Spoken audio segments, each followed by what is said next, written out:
Have you ever wondered how these massive global companies, the ones with offices everywhere, actually manage to innovate together? How do they do it without getting completely buried in paperwork?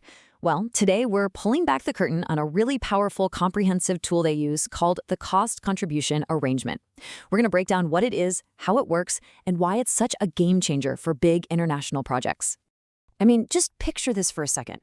You're part of this huge multinational corporation. You've got brilliant teams in Germany, another group in Japan, and a third in the US, all collaborating on the next big breakthrough. How on earth do you manage that? How do you share all the costs, the risks, and most importantly, the rewards in a way that's fair, efficient, and works across all those borders? Because, without a really solid system in place, it becomes a total logistical nightmare. Seriously, think about a tangled mess of separate payments flying back and forth, super complex licensing deals for every little piece of new tech, and just a mountain of paperwork. And hey, it's not just me saying this. The OECD even flags this kind of approach as a huge source of confusion and a major compliance risk. But what if you could just untangle that whole web?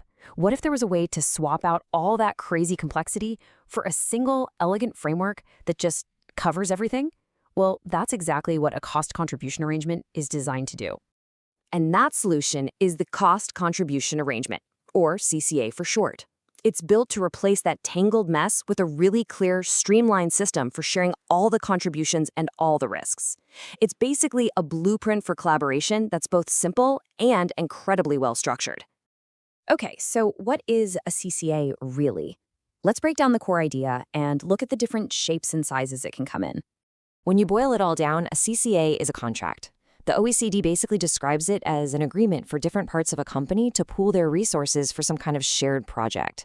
The key idea, the most important part, is that everybody involved has a real, reasonable expectation that they're going to benefit from the outcome. So think of it more like a strategic team-up, not like they're starting a whole new company or anything like that. And you'll see there are basically two main flavors of CCAs.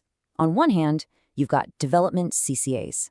These are for the big, ambitious projects, like creating new patents or developing some kind of groundbreaking tech. Yeah, they're higher risk for sure, but the potential payoff is a super valuable long-term asset. And then on the other side, you have services CCAs.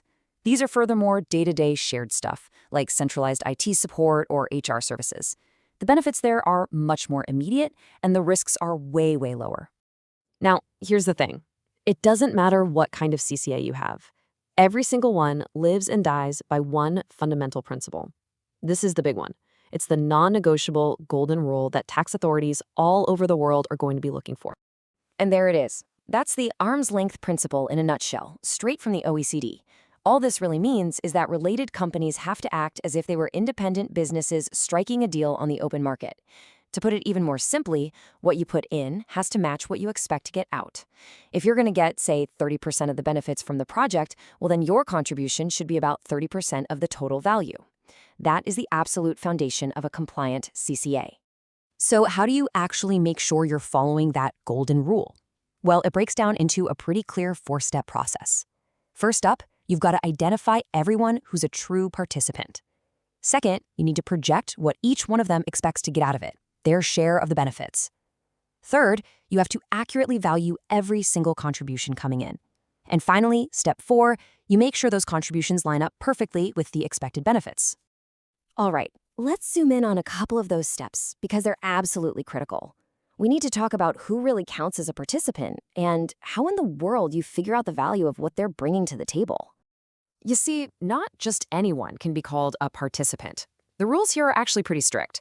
You can't just be some service provider who's doing a job for the group. No, you have to genuinely expect to benefit from the final outcome. You need to have a right to it, and this is super important. You have to actually control the risks you're taking on and have the financial ability to handle those risks if things go south.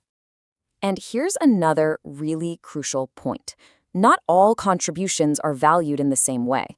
If you bring a pre-existing asset into the deal, like maybe a patent or some valuable technology you already own, that has to be valued at what it's worth on the open market. But for the ongoing work that's done during the CCA, like R&D, you value the function itself. Getting that distinction right is absolutely key to getting the numbers right and keeping the whole thing fair. Okay, so you've set up your CCA, you've figured out who the participants are, and you've valued all the contributions. But, life happens.